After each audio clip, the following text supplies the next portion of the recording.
Let us analyze ourselves. What is that talent that we know already? How are we serving God using that talent? Are we being faithful to God in using that talent? Do you know what your talent at all? If God reminds us this evening, are we able to give the commitment to God and say, God, you have reminded me this talent today, the gift today. Give us the grace. Before we leave this place, Lord, we have to set our mind on you and decide how we are going to use that talent from tomorrow onwards, how we utilize that, how we glorify your name, Lord. கர்த்தருடைய பரிசுத்த நாமத்துக்கு ஸ்தோத்திரம். நம்ம 2வது வாரம் உபவாசத்தில் இருக்கிறோம் இப்போது. So இந்த 2வது வாரத்துக்கு நம்ம ஓவரால் தீம் எல்லாருக்கும் தெரிஞ்சிருக்கோம், ட்ரூ சர்வெண்ட் ஆஃப் காட். 2வது வாரத்துக்கு கொடுக்கப்பட்ட தலைப்பு ஸ்பிரிச்சுவல் க்ரோத்.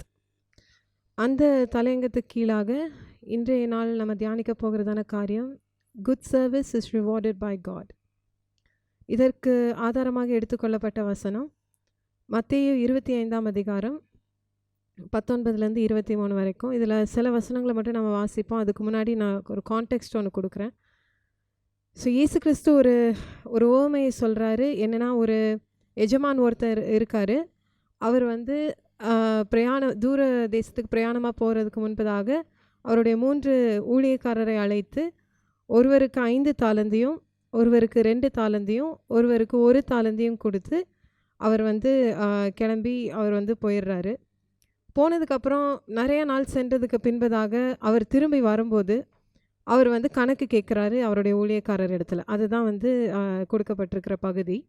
அதில் மத்திய 25ஆம் அதிகாரம் 20ஆம் வசனத்தில் பார்த்தோம் அப்படின்னா, ஒவ்வொரு வேலைக்காரரும் அவர்கிட்ட கணக்கு கொடுக்கறதுக்கு வராங்க. அப்போ முதலாவது அவர் 5 தாலந்து கொடுத்த வேலைக்காரன் கிட்ட அவர் கணக்கு கேட்கும்போது இப்படியாக வசனம் சொல்லுது, அப்பொழுது 5 தாலந்தை வாங்கினவன் வேறு 5 தாலந்தை கொண்டு வந்து, ஆண்டவனே, 5 தாலந்தை என்னிடத்தில் ஒப்புவித்தீரே, அவைகளை கொண்டு இதோ வேறு 5 தாலந்தை சம்பாதித்தேன் என்றான். அவனுடைய எஜமான் அவனை நோக்கி, நல்லது, உத்தமும் உண்மையுமுள்ள ஊழியக்காரனே, கொஞ்சத்திலே உண்மையாயிருந்தாய், அநேகத்தின் மேல் உன்னை அதிகாரியாக வைப்பேன், உன் எஜமானுடைய சந்தோஷத்திற்குள் பிரவேசி என்றான். இதே போல் 2 தாலந்து கொடுக்கப்பட்டவனும் அதே மாதிரி 2 தாலந்து கொடுத்தீங்க, நான் இன்னொரு 2 தாலந்து சம்பாதிச்சிருக்கேன்னு சொன்னேனே, அதே மாதிரி அவர் மீண்டும் அதே காரியத்தை அவனிடமும் சொல்கிறாரு. இதுதான் கொடுக்கப்பட்ட பகுதி. இது எல்லாருக்குமே தெரிஞ்ச ஓமை தான், அதனால் நான் திரும்ப அது டீட்டெயிலாக போகல. பட் அதில் 3 காரியங்களை நம்ம இந்த ஓமையிலேருந்து கண்டு கொள்ளலாம். என்னென்னா, 14ஆம் வசனத்தில் பார்த்தீங்க அப்படின்னா, அந்த எஜமான் அவனுடைய சம்பத்திலிருந்து, அவனுடைய சொத்திலிருந்து அந்த தாளந்தை ஊழியக்காரருக்கு கொடுக்குறாரு. 15ஆம் வசனத்தில் பார்த்தீங்கன்னா, அவர் எந்த இன்ஸ்ட்ரக்ஷனுமே கொடுக்கல. இந்த மாதிரி இதை வச்சு இப்படி பண்ணுங்க அப்படி பண்ணுங்கன்னு சொல்லி தாளந்து கொடுக்கும்போது he doesn't give any instruction, he doesn't tell them what to do. அவர் அந்த தாளந்தை அவங்க கையில் கொடுத்துட்டு அவர் கிளம்பி போயிடுறாருன்னு சொல்லி தான் நம்ம வேதத்தில் பார்க்குறோம். ஆனால் அந்த 3 பேரில் தாளந்து கொடுக்கப்பட்ட 3 ஊழியக்காரரில் நல்ல ஊழியக்காரர் யாரோ, they knew what the master was expecting. That was the difference between the good and the wicked servant. So அவங்களுக்கு மாஸ்டரோடைய எதிர்பார்ப்பு என்ன, எஜமானுடைய எதிர்பார்ப்பு என்ன அப்படின்னு அறிந்தவர்களாக அதுக்கு உண்மை உள்ளவர்களாக இருக்கணும்னு சொல்லி அவங்க காரியங்களை செய்யும்படியாக அவங்க ஆரம்பித்தாங்க. அடுத்து கடைசியாக 21ஆம் வசனத்தில் பார்த்தீங்கன்னா, அந்த எஜமான் திரும்பி இவங்க கணக்கு கொடுத்ததுக்கு அப்புறம் அவர் சொல்கிறாரு, நல்லது, உண்மையும் உத்தமமான ஊழியக்காரனேனா அவர் he expected that service, he expected them to use their talents. அடுத்தது யூஸ் பண்ண டேலண்ட்ஸை கரெக்டாக யூஸ் பண்ணவங்களுக்கு அவர் பலன் அளிக்கிறவராக இருக்கிறார். அதில் 2 காரியங்களை பார்க்குறோம். ஒன்று faithful over few, ruler over many. அது முதலாவது அவர் சொல்கிறாரு, கொஞ்சத்தில் உண்மை உள்ளவராக இருந்தாய், அநேகத்தின் மேல் நான் அவனை அதிகாரி ஆக்குவேன் அப்படின்னு சொல்லி. 2வது, உன் எஜமானுடைய சந்தோஷத்திற்குள் பிரவேசி அப்படின்னு சொல்லி 2 காரியங்களை அவர் ரிவார்டாக சொல்கிறாரு. ஸோ இந்த பேரபிளை நம்ம இந்த ஓமை நமக்கு எப்படி அப்ளை ஆகுது அப்படின்னு சொல்லி நம்ம பார்த்தோம் அப்படின்னா, இது எல்லாருக்குமே ஆல்ரெடி தெரிஞ்சது தான். இந்த எஜமான் தேவன், ஊழியக்காரர் நம்ம. இதில் இன்னொரு காரியம் என்னென்னா, ஒரு தாலந்து அவனுடைய அக்கார்டிங் டு தேர் எபிலிட்டிஸ் அவர் வந்து தாளந்து கொடுக்குறாரு. ஒருத்தனுக்கு 5 தாளந்தையும், ஒருத்தருக்கு 2 தாளந்தையும், இன்னொருத்தருக்கு 1 தாளந்தையும் அவனுடைய எபிலிட்டிக்கு தகுந்த மாதிரி அவர் கொடுக்குறான்னு சொல்லி பார்க்குறோம். இந்த 1 டேலண்ட் அது வந்து ஆக்சுவலாக வந்து டேலண்ட்னா not the literal talent that we think about, but வேதத்தில் கொடுக்கப்பட்டிருக்கிற தாளந்து வந்து பணம். ஸோ அந்த ஒரு தாளந்தோடைய வேல்யூ எவ்வளோ அப்படின்னு பார்த்தோம் அப்படின்னா, அந்த காலத்து கணக்குப்படி 6000 தெனாரி. ஒரு தெனாரி வந்து ஒரு நாளுடைய கூலி. அப்போ 6000 தெனாரி, 1 talent is 6000 denarii. That means it's almost 20 years of work. So 20 வருஷம் சம்பளம் வந்து ஒருத்தனுக்கு இருக்கிறதுலே கம்மியாக கொடுத்தது வந்து 20 வருஷம் சம்பளத்தை வந்து ஒருத்தர்கிட்ட நம்பி கொடுக்குறாரு. இன்னொருத்தர்கிட்ட 2 தாளந்துனா அதை விட டபுள், 5 தாளந்துனா அதை விட மோர் தென் டபுள் that. கொடுக்கும்போது அவங்க வந்து they knew what their master wanted and they did what their master expected. So நமக்கு இது எப்படி வந்து பொருந்தோம் அப்படின்னா, it's not just about money. நமக்கு வந்து கொடுக்கப்பட்டிருக்கிற இல்லை நம்மக்கிட்ட ட்ரஸ்ட் பண்ணப்பட்டிருக்கிற ஒவ்வொரு காரியங்களையும் வந்து ஒரு நிமிஷம் நம்ம லிஸ்ட் அவுட் பண்ணி பார்த்தோம் அப்படின்னா, time. Everybody has time in this world. எல்லாருக்குமே ஆண்டவர் வந்து ஒரு நேரத்துக்கு லைஃப் டைம் கொடுத்துருக்கிறாரு உலகத்தில் to do something for him, either to pray or to share the gospel or to speak to others about him or to be a source of encouragement for others, whatever it is. But எல்லாருக்குமே வந்து நேரம் கொடுக்கப்பட்டிருக்கு as a gift. அடுத்தது வந்து so இது எனக்கு இமீடியட்டாக தோணுனதை நான் எழுதியிருக்கேன். பட் நீங்கள் you can think of the other things that God is blessed you with. ரெண்டாவது வந்து பைபிள். நம்ம எல்லார் கையிலையுமே வந்து நமக்கு புரிகிற லாங்குவேஜில் பைபிள் கொடுக்கப்பட்டிருக்கு. So it's a gift because there are many people in this world who don't have access to a Bible in their own language, but we have been trusted with that. So we are accountable for that. அந்த வேதம் நமக்கு புரிகிற பாஷையில் கொடுக்கப்பட்டிருக்கிற வேதத்தை வச்சு நம்ம வந்து என்ன பண்ணுறோம். அடுத்தது வந்து ரெட்சிப்பு கொடுக்கப்பட்டிருக்குது. தேவனை பற்றி அறிகிற அறிவு இருக்குது. What are we doing with that. அடுத்தது வந்து ஆண்டவர் எத்தனையோ தாளந்துகள் கிஃப்ட்ஸ் வந்து நமக்கு கொடுத்துருக்குறாரு. அதை வச்சு நம்ம என்ன பண்ணுறோம். எத்தனையோ ஃப்ரெண்ட்ஸ் கொடுத்துருக்குறாரு, ஃபேமிலி மெம்பர்ஸ் கொடுத்துருக்குறாரு. அடுத்தது வந்து some of us can speak more than one language. What are we doing with that gift? All of us have gadgets. Gadgetsக்கு நம்மக்கிட்ட யார்கிட்டையுமே பஞ்சமே கிடையாது. அதெல்லாம் வச்சு what are we doing? So every single thing that God has given to us, we are accountable for it. Every single thing, whatever it may be. So none of us can say, oh, I haven't been given any talents, because everybody has been given, at least you have been given time, and you have been given a Bible, you have been given knowledge in at least one language. So nobody can say என்கிட்ட டேலண்ட்டே இல்லை அப்படின்னு சொல்கிறதுக்கு வந்து we have no excuse. அடுத்தது இந்த கதையில் வந்து நம்ம பார்த்தோம், அந்த மாதிரி அந்த மாஸ்டர் வந்து அவர் வந்து திரும்பி he didn't give a time limit. நான் இத்தனை நாள் கழிச்சு திரும்பி வருவேன் அப்படிலாம் அவர் சொல்லலை. அவர் போனார், போயிட்டு வெகு நாள் சென்ற பின்பு அவர் சடனாக ஒரு நாள் வந்து he came back. அதே மாதிரி தான் நம்ம வந்து we know our master is coming back, but we don't know when, but we know he's definitely coming back. And when we're waiting for our master to return, நம்மளுடைய எஜமான் திரும்பி வர்றதுக்கு நம்ம காத்து கொண்டு இருக்கிற இந்த நாட்களில் நம்ம வந்து நமக்கு கொடுக்கப்பட்டிருக்கிற ரிசோர்ஸஸையும் டேலண்ட்ஸையும் வந்து எப்படி யூஸ் பண்ணுறோம், அதை வச்சு என்ன பண்ணுறோன்றது தான் இப்போ வந்து நமக்கு that is the question for us. So வேதத்துலேருந்து நம்ம 2 எக்ஸாம்பிள்ஸை பார்த்துட்டு ஹவு தே வர் ஃபெய்த்ஃபுல் சர்வன்ட்ஸ்னு பார்த்துட்டு எப்படி நம்ம வந்து அதே மாதிரி ஃபெய்த்ஃபுல் சர்வெண்ட் ஆண்டவருக்கு இருக்கலாம்னு சொல்லி நம்ம பார்ப்போம். பழைய ஏற்பாட்டில் வந்து நீங்கள் பார்த்தீங்க அப்படின்னா வந்து there is one person who has been called the servant of God or my servant more than anyone else in the Bible, in the Old Testament. ஒரு நபரை மட்டும் ஆண்டவரே மை சர்வெண்ட்னு சொல்கிறாரு. அது மட்டும் இல்லாமல் அவர் சர்வெண்ட் ஆஃப் காட் இந்த டைட்டிலும் வந்து அவரை பற்றி சொல்லும்போது நிறைய யூஸ் பண்ணப்பட்டிருக்கு. அது யாருன்னு பார்த்தீங்கன்னா மோசே. ஸோ எபிரேயர் 3ஆம் அதிகாரம் 5ஆம் வசனத்தில் வந்து எபிரேயர் எழுதினவர் வந்து மோசேயை பற்றி சொல்கிறாரு. அந்த வசனத்தை நம்ம வந்து இப்போ பார்ப்போம்.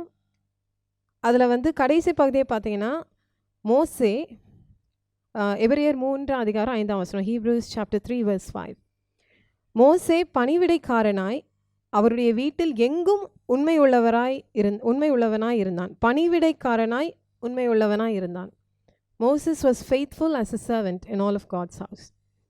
இதே வார்த்தையை வந்து தேவனே சொல்கிறாரு. இதை வந்து நீங்கள் என்னாகமம் 12:7 பார்க்கலாம். என் தாசனாகிய மோசேயோ என் வீட்டில் எங்கும் அவன் உண்மை உள்ளவன் அப்படின்னு சொல்லி தேவனே, God himself is giving that recognition to Moses that என் தாசனாகிய மோசையை மாதிரி வேற ஆள் இல்லை, அவன் வந்து என் வீட்டில் எங்கும் உண்மை உள்ளவன் அப்படின்னு சொல்லி. So Moses is a very good example of a faithful servant. So what can we learn from him அப்படின்னு பார்த்தோன்னா 2 காரியம், very simple things which we all know already. One, Moses knew what was God's will. 2, he did exactly what God told him to do. So அவன் ஆண்டவருக்கு என்ன வேணும், ஆண்டோடைய சித்தம் என்னன்றது அவனுக்கு he had a very clear idea in his mind of what God wants. Then he went ahead and did exactly that. He did what God wants him to do. So இதுதான் வந்து மோசே வந்து ஃபெய்த்ஃபுல் சர்வெண்ட்டாக இருந்ததுக்கு வந்து main reason இதுதான். ஏன்னா அவன் accomplish பண்ண காரியங்கள் வந்து அநேகம், அது நம்ம இப்போ அடுத்ததாக பார்ப்போம். அது பார்க்கறதுக்கு முன்னாடி அவன் எப்படி அவனுக்கு வந்து தேவனுடைய சித்தம் என்னன்னு தெரிஞ்சுது அப்படின்னா, that's a very easy one. We all know this one because he spent time in God's presence. அவன் வந்து 10 கற்பனைகளை பெற்றுக்கொள்றதுக்கு முன்னாடி 40 நாள் உபவாசம் இருக்கிறாரு. ஆண்டோடைய சமூகத்தில் இரவும் பகலும் புசியாமலும் குடியாமலும் இருக்கிறாரு. அதே மாதிரி அவர் கொடுக்கப்பட்ட one of the major task that Moses was given in addition to leading the Israelites. Israel ஜனங்களை வனாந்திரத்தில் நடத்துறத தவிர இன்னொரு பெரிய டாஸ்க் ஆண்டவர் கொடுக்குறாரு. அதுக்கு முன்னாடி அவர் 40 நாள் வந்து அந்த டைமில் 40 நாள் ஆண்டவரோட மலையில் இருக்கும்போது தான் வந்து அந்த பிளான்ஸும் ஆண்டவர் அவருக்கு கொடுக்குறாரு. ஸோ ஆண்டோடைய சமூகத்தில் நேரம் செலவிடுகிறது வந்து first requirement for a servant to do good service. அடுத்தது doing exactly what God chess.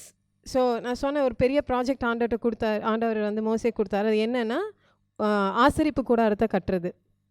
இப்போ ஆசரிப்பு கூடாரத்தை கட்டுறதுக்கு வந்து 40 நாள் உபவாசம் இருந்து அவர் இந்த நியாயப்பிரமாணத்தை பெற்றுக்கொண்ட அதே நேரத்தில் தான் ஆண்டவர் வந்து இது எக்ஸடஸில் நீங்கள் இந்த நியாயப்பிரமாணத்தை கொடுத்ததுக்கப்புறம் அப்படியே கண்டினியூஸாக வாசிச்சிங்கன்னா அந்த பிற்பகுதியில் வந்து அந்த டேபர்னாக்கிள் ஆசரிப்பு கூடாரம் எப்படி கட்டப்படணும், என்ன டைமென்ஷன்ஸ், என்ன மெட்டீரியல்ஸ், இதெல்லாம் வந்து ஆண்டவர் அவருக்கு வந்து ஒரு ப்ளூ பிரிண்ட் மாதிரி மோசேக்கு வந்து காண்பிக்கிறாரு. அப்போது இந்த காரியத்தை, இந்த பெரிய டாஸ்க்கை வந்து மோசஸ்க்கு கொடுத்த உடனே as a servant வந்து அவர் என்ன பண்ணுறாரு அப்படின்னா வந்து he's a servant for God but he's also a leader of the people. So அவர் வந்து ஜனங்க கிட்ட வந்து ஆண்டவர் சொல்கிறாரு, இந்த நபரை வந்து நான் வந்து I have given special wisdom for this workன்னு சொல்லிட்டு பெசாலியேல், அது வந்து யாத்ராகமம் 31 அதிகாரம் 3ஆம் வசனத்துலேருந்து 5ஆம் வசனம் வரைக்கும் பெசாலியேல் பற்றி பார்க்கலாம். அவருக்கு வந்து கொடுக்கப்பட்ட கிஃப்ட் என்ன அப்படின்னா, அது நிறையா இருக்குது ஆக்சுவலாக. அவர் வந்து ஒரு engraver and designer in many metals and many wood. So அது I won't go through the list, but அவருக்கு வந்து ஆண்டவர் ஒரு ஸ்பெஷல் விஸ்டம் கொடுத்துருக்கிறாரு to do that particular job. So அவருடைய டேலண்ட்ஸ். அடுத்தது அஹோலியாவோட வேலை என்ன பார்த்தீங்க அப்படின்னா, அவன் வந்து அவனும் வந்து என்கிரேவர் தான், ஆனால் அவன் வந்து he is a helper to Bezalel. So he doesn't have his own role but he helps Bezalel. அடுத்தது வந்து what struck me the most was the role the people played actually, because we think about Moses, we think about the next 2 people Bezalel and Aholiab, but ஜனங்க அதில் என்ன role play பண்ணுவாங்க. So இதில் வந்து இந்த tabernacle கட்ட ஆரம்பிக்கிறதுக்கு முன்னாடி there was so much input from so many people. That is what made it possible to build a home for God. So ஜனங்க பார்த்தீங்கன்னா யாத்ராகமம் 35ஆம் அதிகாரத்தில் 22லேருந்து 28 வரைக்கும் மென் வந்து என்ன பண்ணாங்க அப்படின்னா, அவங்கக்கிட்ட இருக்கிற பொசஷன்ஸ் கொண்டு வந்து கொடுக்குறாங்க. So it's not just about giving money but it's about using every talent to do God's work. So maybe எல்லா விமனோட பேரும் எல்லா மென்னோட பேரும் கொடுக்கப்படாமல் இருக்கலாம். மோசையோட பேர் இருக்குது, பெசாலியல் பேர் இருக்குது, அஹோலியா பேர் இருக்குது, மற்றவங்க எல்லாம் வந்து ஓவர் ஷேடோ ஆன மாதிரி இருக்கலாம். ஆனால் ஒவ்வொருடைய இன்புட்டும் கம்பைன் ஆகி எல்லாருடைய தாளந்தும் சேர்ந்து ரிசோர்ஸும் சேர்ந்து தான் வந்து தேவனுடைய அந்த ஆசரிப்பு கூடாரம் வந்து கட்டப்பட்டுச்சு. So I was just curious to see, so how much did it cost them to build this அப்படின்னு சொல்லி பார்த்தீங்கன்னா, யாத்ராகமும் 38ஆம் அதிகாரம் 24லேருந்து 31 வசனங்களில் இருக்குது டீட்டெயில்ஸ். பட் நான் இன்னைக்கு கணக்குப்படி நான் சொல்கிறேன். அதில் செக்கல்லையும் தாளந்துகள்லேயும் இருக்கும். ஸோ அதை வந்து கன்வெர்ட் பண்ணி நம்ம கிலோகிராம்ஸில் பார்த்தோம் அப்படின்னா, கோல்டு மட்டும் வந்து 1130 kilograms, silver 3855 kilograms, brass 3628 kilograms. So this is the cost to build the tabernacle. So it's actually a huge, massive investment. And keep in mind, Israel ஜனங்களுக்கு சொந்த வீடோ இருக்க இடமோ கிடையாது. அவங்க வந்து வில்டர்னஸில் சும்மா அப்படி சுற்றிட்டு இருக்கிறாங்க. அவங்களுக்கு தங்கிறதுக்கு ஒரு தேசமும் கிடையாது, இருக்க ஒரு இடமும் கிடையாது. அவங்க ஃப்யூச்சரே வந்து தேர் a bit uncertain about it. ஆனால் அவங்க வந்து ஆண்டவருக்கு வந்து ஒரு இதை கட்ட போகிறோம், ஆசரிப்பு கூடாரத்தை கட்ட போகிறோம்னு வில்லிங்லி அவங்க வந்து நானும் I want to be part of this project, ஆண்டோடைய ஊழியத்தில் நானும் பங்கு பெறணும்னு சொல்லி அவங்களாவே வில்லிங்லி கொண்டு வந்து கொடுக்குறாங்க. இது வந்து ரிசோர்ஸஸ் வந்து நான் ஒன்றும் வெறுமனே மெட்டல் தான் சொல்லியிருக்கேன். இதை தவிர கிளாத் இருக்குது, வுட் இருக்குது, நிறையா இருக்குது. அதெல்லாம் நான் வந்து லிஸ்ட் பண்ணலை. இதை தவிர எத்தனை நாள் ஆச்சு இதை கட்டுறதுக்குன்னு பார்த்தீங்கன்னா, யாத்ராகமும் 19:1 வந்து என்னைக்கு வந்து அவங்க சீனாய் மலையில் வந்து கேம்ப் அடித்தாங்கன்னு சொல்லி ஒரு டேட் கொடுத்துருக்கு. யாத்ராகமும் 19ஆம் அதிகாரம் 1ஆம் வசனத்தில் வந்து அவங்க எகிப்திலிருந்து கிளம்பி 3ஆம் மாதம் 1ஆம் நாள், so the 3rd month since they left Egypt வந்து அவங்க வந்து கேம்ப் பண்ணுறாங்க சீனாய் மலைக்கிட்ட. அவங்க வந்து ஆசரிப்பு கூடாரத்தை கட்டி முடிக்கிறப்போ 2nd year 1st month 1st day. So it took almost 9.5 months of work, preparation, அதுக்கப்புறம் அதை என்கிரேவ் பண்ணுறது, அப்புறம் வெட்டுறது, அப்புறம் எல்லாமே வந்து மெஷர் பண்ணி எல்லாம் ரெடி பண்ணுறது, எல்லாம் சேர்த்து 9.5 months of work and input from all the people எல்லாம் சேர்ந்து தான் வந்து ஆசரிப்பு கூடாரம் வந்து கட்டி எழும்புறதை வந்து நம்ம பார்க்குறோம். ஸோ இப்போ மோசே கிட்ட வந்து ப்ளூ பிரிண்ட் ஆண்டவர் முதலே கொடுத்துட்டாரு. இந்த கட்ட ஆரம்பிக்க முன்னாடி ஆண்டவர் மோசேக்கு ப்ளூ பிரிண்ட்டை கொடுத்துட்டு, இதுதான் வந்து நீங்கள் வந்து கட்டணும், நீ வந்து நான் வாசம் பண்ணுறதுக்கு ஒரு ஆசரிப்பு கூடாரம் கட்டணும், இப்படி தான் கட்டணும்னு கொடுத்துட்டாரு. இப்போ மோசே கிட்ட வந்து he has no idea how much resources are there available. அவருக்கு வந்து என்ன அவைலபிளாக இருக்குது, எவ்வளோ மேன் பவர் இருக்குது, யார் இந்த வேலையை பண்ண போகிறா, எப்படி வந்து இதை வந்து முடிக்க போகிறோன்றதை பற்றி வந்து ஆண்டவர் எதுவுமே சொல்லலை. நீ கட்டுன்னு சொல்லிட்டார், அவ்வளோதான். ஆனால் மோசே ஒரு வேளை உட்காந்து கணக்கு பார்த்துருந்தாருன்னு வச்சுக்கோங்களேன், ஓகே தங்கம் இவ்வளோ ஆகும், வெள்ளி இவ்வளோ ஆகும், இது பிராஸ் இவ்வளோ ஆகும் அப்படின்னா, had he considered the cost, I don't know how he would have managed to deal with that. அது it's an unimaginable number ஆக்சுவலாக அதில் இருக்கிற காஸ்ட். ஆனால் பர்பஸ் எதுக்கு அப்படின்னு பார்த்தீங்கன்னா, எதுக்காக ஆசரிப்பு கூடாரம் கட்டணும் அப்படின்னா வந்து தேவன் வந்து ஜனங்களுக்கு நடுவில் வாசம் பண்ணணும். God has to dwell among the people. அதுதான் purpose of building the tabernacle of meeting. அப்போ வந்து அதை வந்து கம்பேர் பண்ணும்போது ஆண்டவர் வந்து ஜனங்களுக்கு நடுவில் வாசம் பண்ணணும். அதுதான் ஆண்டவருடைய ஆசை. ஆண்டவருக்கு என்ன ஆசைனா, நான் என் ஜனங்களுக்கு நடுவில் வாசம் பண்ணணும். அண்ட் மோசேக்கு வந்து அதே ஆசை இருந்ததுனால, because he had the same his will was aligned with God's will. He did not think about the cost at all. There is no record that he sat down and made an expense or prediction or budget or anything like that. மலையிலேருந்து இறங்கினோடனே first thing he gives instructions. இதுதான் பண்ணணும், எல்லாம் ரெடியாக இருங்கன்னு சொல்லிட்டு டேரெக்டாக he goes into executing God's plan. Because his will was so in line with God's will, the cost did not matter to him at all. அவர் வந்து figure picture பார்க்குறாரு. இதை கட்டினா தான் தேவன் வந்து ஜனங்களுக்கு நடுவில் வாசம் பண்ண முடியும், அதுதான் important. So cost doesn't matter what it is, will go head and do it anyway. So இதுக்கு என்ன ரிவார்ட் வந்தது மோசையோட இந்த சர்வீஸ்க்கு, ஃபெய்த்ஃபுல் சர்வீஸ்க்கு? இதில் நிறைய இடத்துல அந்த ஆசரிப்பு கூடாரத்தை கட்டும்போது நீங்கள் வாசிச்சிங்கன்னா, மோசே வந்து ஆண்டவர் சொன்ன மாதிரியே எல்லாத்தையும் செஞ்சார். He finished all the work just like God told him டுன்னு சொல்லி நிறைய இடத்துல வரும். கடைசியில் யாத்ராகமம் முடியும் போது 40ஆம் அதிகாரம் கடைசி அதிகாரத்தில் அவங்க வந்து ஆசரிப்பு கூடாரத்தை எழுப்புன உடனே 33ஆம் 34ஆம் வசனத்தில் பார்த்தீங்கன்னா, பின்பு அவன் வாசஸ்தலத்தையும் பலிபீடத்தையும் சுற்றி பிரகாரத்தையும் நிறுத்தி பிரகாரத்தின் தொங்கு திரையை தொங்க வைத்தான். இவ்விதமாய் மோசே வேலையை முடித்தான். இதோட மோசஸோடைய job is done. This is where his service is done. Then the next line, அப்பொழுது ஒரு மேகம் ஆசரிப்பு கூடாரத்தை மூடினது, கர்த்தருடைய மகிமை வாசஸ்தலத்தை நிரப்பிற்று. ஸோ மோசையோட வேலை முடிஞ்ச உடனே தென் அவர் கொடுக்கப்பட்ட வேலையை கரெக்டாக முடித்த உடனே God steps in and he does his part. அவர் வந்து ப்ராமிஸ் பண்ண மாதிரியே ஜனங்களுக்கு நடுவில் வாசம் பண்ணி ஆசரிப்பு கூடாரத்தை வந்து நிரப்புறாரு அப்படின்னு சொல்லி பார்க்குறோம். So this is a reward that they got when they faithfully did God's work. God dwelt among them, and we know afterwards ஆண்டவர் வந்து அவங்க நடுவில் வந்து வாசமாக இருக்கிறாருன்றதை வந்து அவங்களுக்கு மட்டும் இல்லை, அதை பார்க்காத சுற்றி இருக்கிற தேசங்களுக்கெல்லாம் நியூஸ் பரவுது, இந்த மாதிரி God dwells among these people அப்படின்னு சொல்லிட்டு. So that is the reward for Moses' work. New டெஸ்ட்மெண்ட்டில் நீங்கள் ஒரு எக்ஸாம்பிள் பார்க்கணும் அப்படின்னா, the best example of a servant, இது நம்ம அடிக்கடி last week we have been meditating, so we are already aware of this, but the suffering servant Jesus, அவர் வந்து, ஆனால் there is a big difference here. என்னென்னா மோசே வந்து அவர் ஊழியக்காரன், அவர் வந்து பணிவிடைக்காரன்னு தேவனே சொல்கிறாரு, ஹீஸ் அ சர்வெண்ட் அப்படின்னு. ஆனால் இயேசு கிறிஸ்து வந்து சர்வெண்ட்டுன்னு சொல்லி தீர்க்க தரிசனங்கள் இருக்குது. ஆனால் when God recognizes Jesus, he doesn't call him a servant, he calls him son. So அவர் வந்து he is not a servant, he is a son of God. ஆனால் as the son, அவர் தான் எஜமான். ஆக்சுவலாக அவர் தான், he is above us, we are serving him. But அவர் வந்து நமக்கு ஊழியம் செய்யும்படியாக வந்து நமக்கும் கீழே அவர் இறங்கி வந்து அவருடைய அதான் அவர் சொல்கிறார்ல இந்த மாதிரி நான் வந்து மனுஷகுமாரன் வந்து ஊழியம் கொல்லும்படி வராமல் ஊழியம் செய்யவும் அநேகரை மீட்கும் பொருளாக தன் ஜீவனை கொடுக்கவும் வந்தார். So he came to serve and to give his life as a ransom for many. He did not come to be served. He came to serve. Even though he is the master, he came to serve us. So இதை வந்து நம்ம எபிரேயர் 3:6 அந்த மோசையை பற்றி சொல்லி அப்படியே கண்டினியூஸாக அந்த எபிரேயர் எழுதினவர் வந்து சொல்கிறாரு. அதே கண்டினியூஷனில் கிறிஸ்துவோ அவருடைய வீட்டிற்கு மேற்பட்டவரான குமாரனாக உண்மை உள்ளவனாக இருக்கிறார். நம்பிக்கையினாலே உண்டாகும் தைரியத்தையும் மேன்மை பாராட்டலையும் முடிவு பரியந்தம் உறுதியாய் பற்றி கொண்டு இருப்போமாகில் நாமே அவருடைய வீடாக இருப்போம்.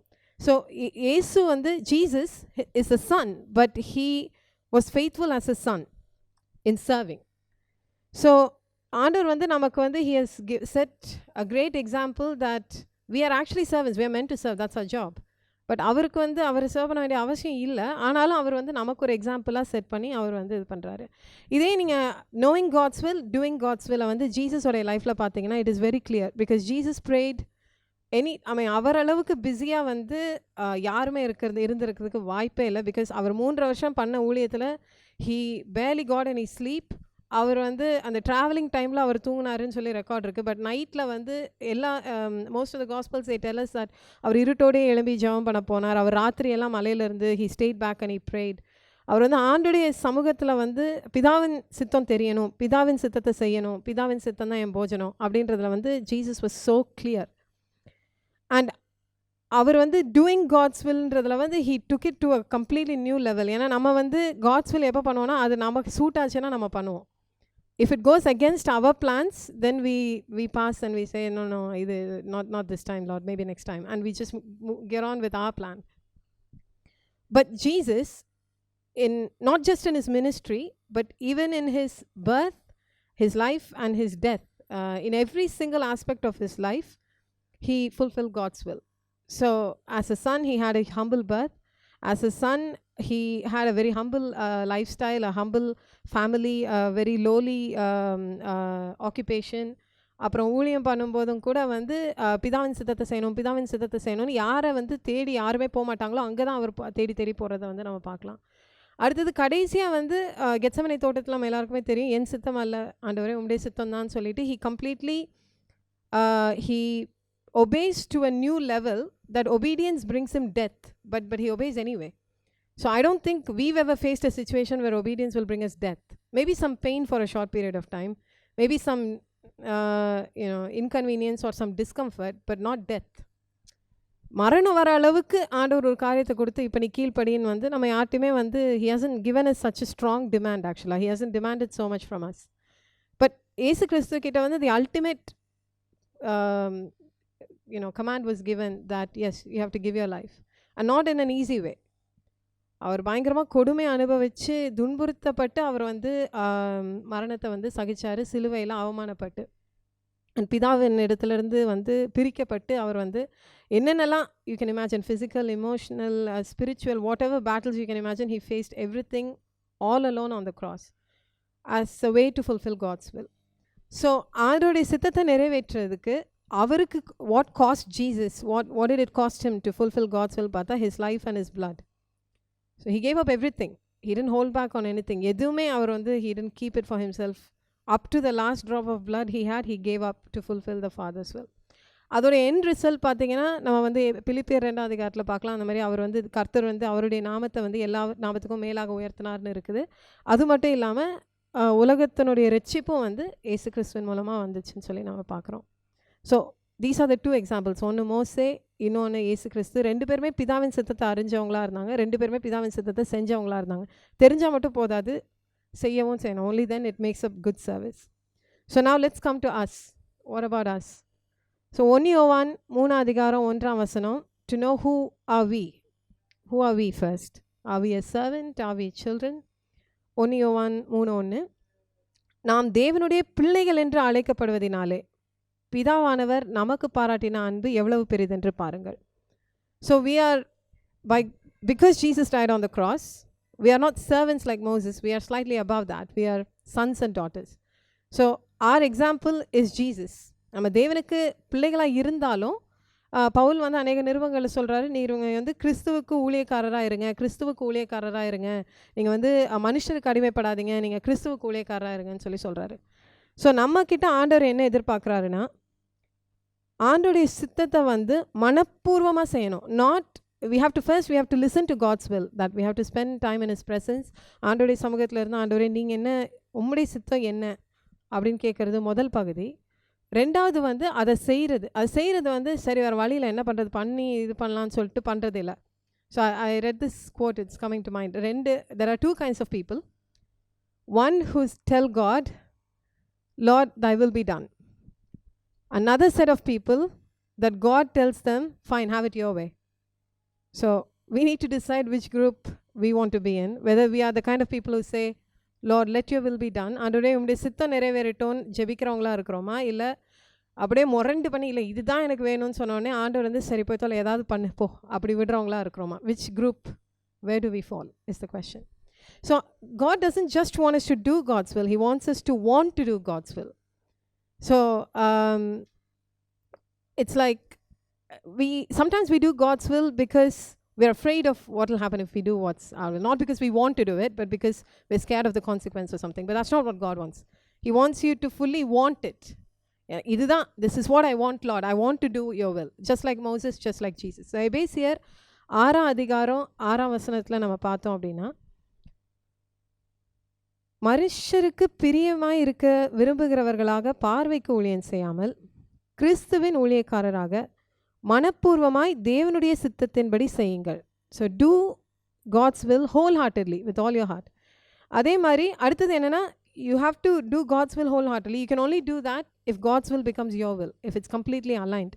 ஸோ இது வந்து கொலோசியர் 3ஆம் அதிகாரம் 24ஆம் வசனத்தில் நம்ம பார்க்கலாம். ஆண்டோடைய சித்தம் வந்து நம்முடைய சித்தமாக மாறணும். எதை செய்தாலும், கொலோசியன்ஸ் சாப்டர் 3 verse 24, எதை செய்தாலும் அதை மனுஷருக்கென்று செய்யாமல் கர்த்தருக்கென்றே மனப்பூர்வமாய் செய்யுங்கள். Do it, so do it wholeheartedly and make God's will your will. So that's what Jesus did. அவர் வந்து அவருக்குன்னு ஒரு சித்தம் அவர் வச்சுக்கல. He didn't have a plan B, he didn't have a backup plan. His only plan was God's will. That's it, nothing else, nothing less of, nothing shorter than God's will. But நம்ம என்ன பண்ணுவோம் most of the time, I'm talking about myself, but நம்ம என்ன பண்ணுவோம்னா, God's will, yes. If it doesn't work for me, I'll have this as a backup. This is my plan B. If that falls, then if I fail to do that, okay, then this is what I'll do. But if God's will is truly our will, we won't have a second plan. We won't have a backup or fallback option. God's plan will be all we have in mind. So இதுதான் வந்து so the cost, நம்ம மூணு காரியம் சொன்னால. So இதுதான் வந்து நம்மக்கிட்ட இருக்க வேண்டிய காரியம். அடுத்தது, when you want to be a good servant, when you want to do good service, it will cost you something. Mosesக்கு it cost time, it cost resources, it cost the people 9.5 months of sitting in the wilderness and just investing. They were not getting anything back, they were just investing in God's work. So you have to lose something, you have to not lose something, you have to give something to get the returns. So what are we giving? So நம்ம last week ஃபுல்லாக நம்ம forgiveness பற்றி பார்த்தோம்.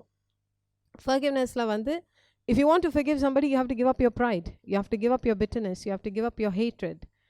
And when you give that up to God and say, Lord, I don't know what to do with this, I don't know how to deal with this, I don't know what to do, then God takes that away and he gives you freedom. Forgiveness is not just forgiving the other person, it also frees you. So you have to give up something. இப்போ மற்றவங்களுக்காக ஜெபம் பண்ணும்போது you have to give up your time, you have to spend time in prayer. அப்போ தான் வந்து you can see the reward, you can see other people being saved, you can see your prayers being answered. ஜெபமே இல்லாமல் வந்து பதில் வரணும் அப்படின்னா அது வரதுக்கு வந்து வாய்ப்பில்லை. You have to give something.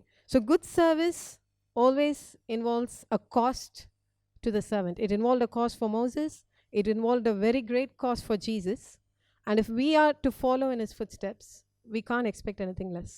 அவர் வந்து அவருடைய ஜீவன் வரைக்கும் அவர் வந்து பாராமல் அவர் வந்து கொடுத்து நமக்காக ஊழியம் செஞ்சுருக்கும் போது, நம்மளுக்கு வந்து ஒரு ரட்சிப்பின் வழியை உண்டு பண்ணுறதுக்கு அவர் ஊழியம் செஞ்சுருக்கும் போது, we can't expect God to expect anything less from us. He's not asking அந்த ஜீவனை கொடுன்னு சொல்லலை, ஆனால் you have to give something, you have to invest, you have to put something into God's work. So கொலோசியர் 3ஆம் அதிகாரம் 23ஆம் வசனம் பார்த்தோம் அப்படின்னா, நீங்கள் கர்த்தராகிய கிறிஸ்துவை சேவிக்கிறதினாலே, நமக்கு ரிவார்டு என்னன்னு சொல்லி இதில் பவுல் சொல்கிறாரு. நீங்கள் கர்த்தராகிய கிறிஸ்துவை சேவிக்கிறதினாலே சுதந்திரமாகிய பலனை கர்த்தராலே பெறுவீர்கள் என்று அறிந்து. ஸோ சுதந்திரம், there is an inheritance waiting for us in heaven, that's what we're all running towards. So இயேசு கிறிஸ்து ஆல்ரெடி நமக்கு எல்லாம் he has prepared, and we are going to receive that inheritance. We are going to receive the reward for our work, for what we do for God. அதை மனசில் வச்சு நம்ம வந்து நம்ம ஒரு இடத்துல வேலை பார்க்கும்போது அங்கே வந்து நம்ம சம்பளம் வாங்கி வேலை பார்க்கணும்னா அந்த சம்பளத்துக்கு நம்ம உண்மையாக இருக்கணும் அப்படின்னு நினைக்கிறோம்ல. அதுக்கு வந்து நம்ம வந்து இவங்க இவ்வளோ பே பண்ணுறாங்க, சரி நம்ம அதுக்கு ஏற்ற மாதிரி ஐ ஹாவ் டு ஒர்க் அப்படின்னு சொல்லி we have that loyalty to our company or to our boss or whatever it is. But when it comes to God's work, we have to have more loyalty because he has given his life, not money or not worldly things. உலகத்தின் காரியங்களை அவருக்கு அதுவும் கொடுக்குறாரு. அதை தவிர அவருடைய ஜீவனே கொடுத்துருக்கும் போது எவ்வளோ லாயலாக நம்ம வந்து அவருக்கு இருக்கணும் அப்படின்றது தான். ஸோ நம்ம கிட்ட நமக்கு வந்து ஒரு ரிவார்டு ஒன்று, சுதந்திரம் வந்து நமக்கு காத்துக்கிட்டு இருக்குது. மத்தியில் வாசித்தது மாதிரி நம்ம வந்து இந்த உலகத்தில் வாழ்கிற எத்தனை வருஷமோ, 20, 30, 40, 50, 60, 70, 80 years, 90 years, whatever time God has given, we are accountable for every day we've been given. We are accountable for every hour we've been given, accountable for every minute and every second, and for every resource. So if you have time when you go home tonight, think about the resources God has given you. Start very small. Start with your health. There are so many people who don't have a good health. There are so many people, எத்தனையோ missionaries வந்து கை அதாவது நடக்க முடியாமல் ஆகி கால் paralyse ஆன உடனே சரி letters எழுதி, சரி நடந்து போய் தான் சுவிசேஷன் சொல்ல முடியல, let me write articles and publish and let people know the gospel அப்படின்னு சொல்லி பண்ணியிருக்கிறாங்க. அந்த மாதிரி there are so many missionaries who used everything they had, whatever they had they've used it. So what has God given you? What has God given me? Are we using everything God has given? I'm sure the answer is, well, for me it's definitely no. I'm not using everything God has given. There are so many aspects of my life that God has given me that I haven't even started using. It is buried. அது இருக்கிறது கூட நமக்கு தெரியாமல் அதை நம்ம வந்து புதைச்சி வச்சுருக்கிறோம், அந்த கடைசி ஊழியக்காரன் மாதிரி.